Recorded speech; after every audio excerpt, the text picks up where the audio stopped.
김치를 준비를 할게요. 김치는 숙성된 김치를 사용하시면 됩니다. 김치는 한 대접 정도를 준비를 할게요.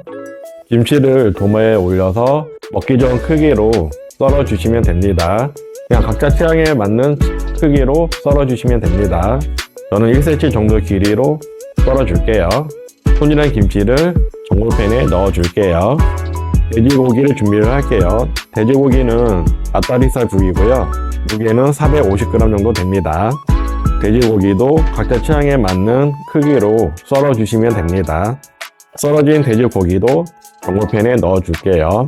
두부를 준비를 할게요. 두부는 찌개용이고 무게는 300g입니다. 우선 두부는 반으로 잘라 주시고요. 각자 취향에 맞는 두께로 썰어 주시면 됩니다. 썰어진 두부도 전골팬에 넣어 줄게요. 콩나물은 한 줌 정도를 준비해 주시고요. 그냥 물에 세척해 주시면 됩니다. 콩나물도 냄비에 넣어 줄게요. 양파는 한 개를 준비해 주시고요.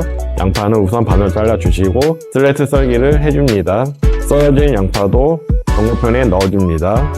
대파는 한 대를 준비해 주시고요. 그냥 어슷썰기로 썰어 주시면 됩니다. 김치 국물은 200ml 정도를 넣어 줄게요. 종이컵으로 한 컵 정도를 넣으신다고 생각하시면 됩니다.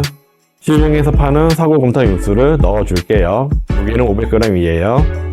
불은 센 불로 켜주시고 뚜껑을 넣고 10분 정도 끓여줄게요. 그래야 콩나물의 비린내도 잡을 수 있고 돼지고기가 익으면서 돼지고기의 지방이 녹을 수 있는 시간이 됩니다. 그러면 국물이 돼지고기의 육수가 아주 진하게 우러나옵니다.